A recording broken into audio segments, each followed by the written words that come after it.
What's up, everyone? You are checking out the Uncensored Pro Wrestling Podcast. I'm your host, the Hot Commodity ENC, and today you are tuning into our coverage of WWE Monday Night Raw from September 29th, 2025, live in Raleigh, North Carolina, home to the Hardy Boys, of course.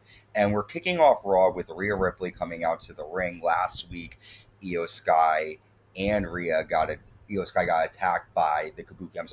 Io Sky got attacked by the Kabuki Warriors last week on Raw, and Rhea Ripley comes out to start the show, and she says that she thought that the Kabuki Warriors would settle their issues in the ring like Warriors, but after what you did to your family, Io Sky, you crossed the line. And then she calls out the Kabuki Warriors, but Io Sky comes out, and Io says that it breaks her heart to say this, but Rhea was right about the Kabuki Warriors, but they're her family, and she still loves them. And then Rhea's like, I understand. I myself got screwed over by my family. And then the Kabuki Warriors, Asuka and Kairi Sane, deliver a promo on the Titantron where Asuka just keeps talking about how she taught Io Sky everything. She's a teacher. Without her, Io Sky would be nothing. And she says that if Io apologizes, things will be okay, but things will never be okay with Rhea Ripley. Rhea then tells Asuka that she can go to hell and tells Io that, I will be by your side.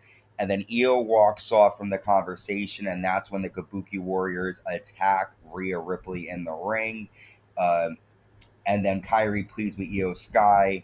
However, after Io tries to save Rhea, Asuka sprays the blue mist, in the face of Io Sky. Io's freaking out. After that happens, the Kabuki Warriors toss Rhea Ripley into the ring post and land an insane elbow to Rhea Ripley. So the Kabuki Warriors here out to fucking annihilate Rhea Ripley and their former friend Io Sky. Somewhere Bayley is laughing about all this because the Kabuki Warriors did the same shit to her about 2 years ago.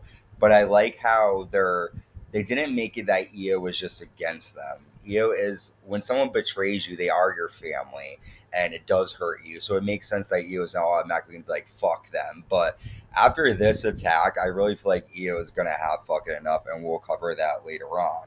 Our first match of the night, WWE Intercontinental Champion Dirty Dominik Mysterio with WWE World Tag Team Champion JD McDonough in his corner, defending against Rusev here in this one-on-one contest. This is actually a very good match here. We see Dom land at 619 twice, but misses a frog splash, allowing Rusev to land the Mashka kick.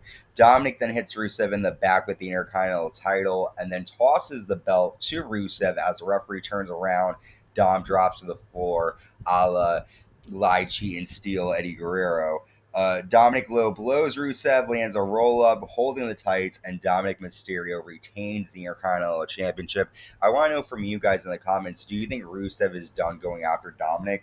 I definitely feel like they had good chemistry together. They had a good match. I was excited to see them go at it. However, I do want to see the Judgment Day break up, and I want to see what's going to happen between Dominik and Finn Balor down the line. But do you think Rusev is done with Dominik Mysterio here? Let me know. We then get a really cool promo. It's entitled Chapter 1, Enemies, and it's going back to the history between Seth Rollins and Cody Rhodes. I like what they are doing here. A good way to get fans who didn't know their history updated on it, but also a refresher for fans who did know and maybe forgot some of the stuff that took place. Good stuff here. We see Bayley talking to Lyra Valkyria backstage, and Lyra's upset about Bayley yelling at her and attacking her last week. Bayley apologizes and says that she can't do it without Lyra. Lyra tells Bayley that she's on her own. So Lyra turning down Bayley. So Bayley takes on Raquel Rodriguez with Roxanne Perez in Raquel's corner. Another good match here on Raw. The women were killing it here. We see Bayley land a lot of Hardy Boys maneuvers like the Twist of Fate and the Swanton Bomb, but Raquel kicks out. Raquel lands a fallaway slam and a flying splash, but Bayley kicks out. Bayley applies the figure four, but Roxanne Perez rakes Bayley's eyes, allowing Raquel to land the Tijuana bomb, and Raquel Rodriguez defeats the former women's champion Bayley. After Raquel and Roxanne attack Bayley until Lyra Valkyria runs out and evens the score, but then the Judgment Day girls take out Lyra.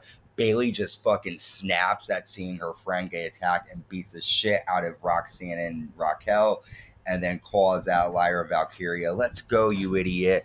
Lyra is so confused. I'm confused, and I love it. Like, we don't know what's going on with Bayley. She's snapped. Although there's been other characters that have been crazy, this is actually really good storytelling. You're seeing her really lose her mind, and you're seeing the good Bayley and the bad Bayley come out. I enjoyed this a lot. We then go to the Usos backstage, and they're talking, and Jay blames LA Knight for their loss last week and asks Jimmy Uso why he's helping LA. Jay says, "I said no help. I did what I had to do, and maybe I would be champion right now if I did if I did attack LA Knight. That's something that you don't get being a world champion, but I love you." Jay is turning heel here. He's really putting in Jimmy's face that, like, you're a good guy, and all the choices you make fuck you over in the end. At this point, I need to look out for myself. Fuck LA Knight. You're my brother. I love you. You've never been champion, so you don't understand. True statement, but really harsh to hear for Jimmy Uso here, and we'll see how it plays out later. We then see Kyrie approaching Io Sky backstage, and he was like, "Get away from me. I don't want to talk to you. I'm done." And then Kyrie hands Io a picture of herself, Kyrie, and Asuka all together, trying to get Io to join them again. We then see LA Knight defeat Kofi Kingston with Xavier Woods in Kofi's corner. LA gets the win after landing a BFT to Kofi Kingston. A good back and forth match. Not a lot happening here. It was good to see Kofi Kingston solo, though. He looked good against LA Knight. My question is, what's next for LA Knight? Is he going to continue being involved with the Usos and going after the World Championship? Is he going to go for the Intercontinental title? What's next? Let me know in the comments what you guys think. We see Maxxine Dupri confronting the women's WWE Intercontinental Champion Becky Lynch backstage, and Akira Tozawa laughs at the mention of AJ Lee, so Becky punches Tozawa and then just attacks Maxxine Dupri backstage, which means we'll probably see Maxxine and Becky this upcoming week on Raw. I like Maxxine. I think she does need to improve a bit, but I like her. There's no hate on my end from her. She's beautiful, and she's trying, and I appreciate that, and Becky is just amazing at what she does. WWE World Heavyweight Champion Seth Rollins comes out with wearing the watch that Cody Rhodes had given him. And Seth says, "Cody has 3 wins. I have 3 losses. That doesn't bother me because it doesn't matter. Those matches are in the past. What matters is Crown Jewel. You got 2 men on the top, and the winner may decide the future of this industry. There are some people who just want Cody Rhodes. You believe Cody is the quarterback of WWE. Have you lost your mind? I am the one to lead this industry. I have done everything right and done it all." And then WWE Champion Cody Rhodes comes out, and Cody says, "What are we talking about? Future of the industry, as if we have any control of that. We don't, the fans do. Braun Breaker and Bronson Reed showed up on SmackDown, but I know Mr. Heyman sent them. When it comes to your own group, who's in control?" Seth then says, which is important, "Every decision goes through me." And then Cody says, "You allowed Paul Heyman to announce Brock Lesnar?" And Seth says, again, "Every decision runs through me." So Cody says, "This is supposed to be about Crown Jewel. 20 years from now, where are we going to be? It was you at WrestleMania 40. You were the shield for me. I thought you were my friend." And then Seth says, "Shut up. We were never friends. It was a means to an end. You were the lesser of 2 evils. I'm never going to call you my equal, but I am going to cleanse the timeline. At Crown Jewel, everything before is dead, and I write a new history, and I will lead that vision." So a very good promo here between these two, and I've been looking forward for something like this between Cody and Seth.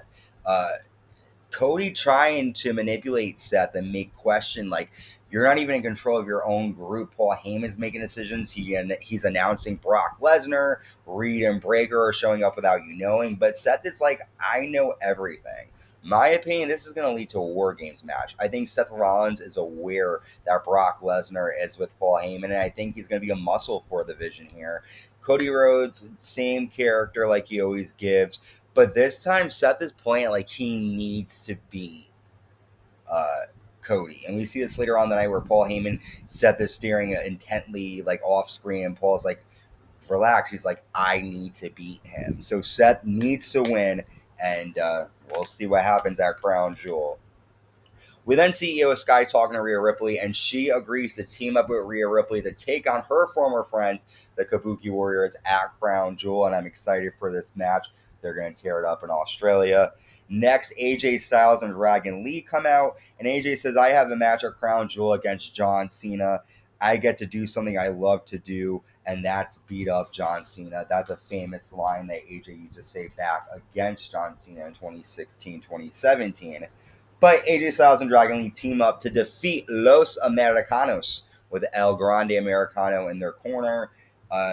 They get the win after a phenomenal forearm, and AJ lands a Styles Clash to, I don't even know the guy's name. I think Bravo to get the win.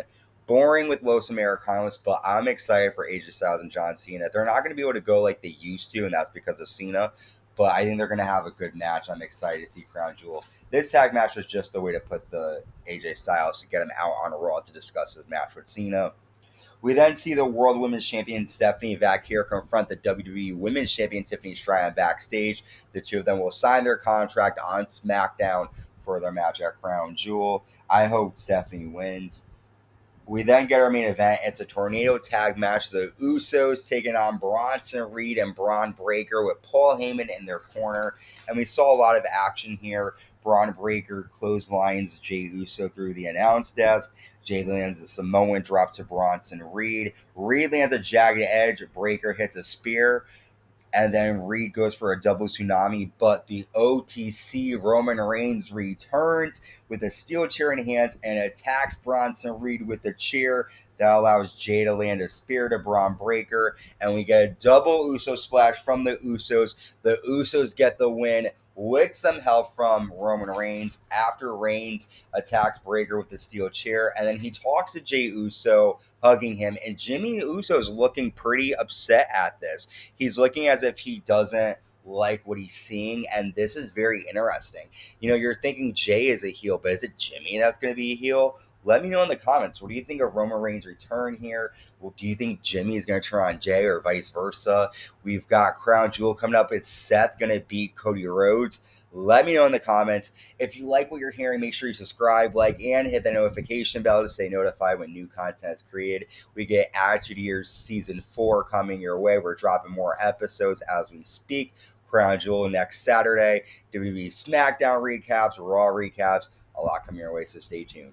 Until next time, everybody stay safe and stay uncensored.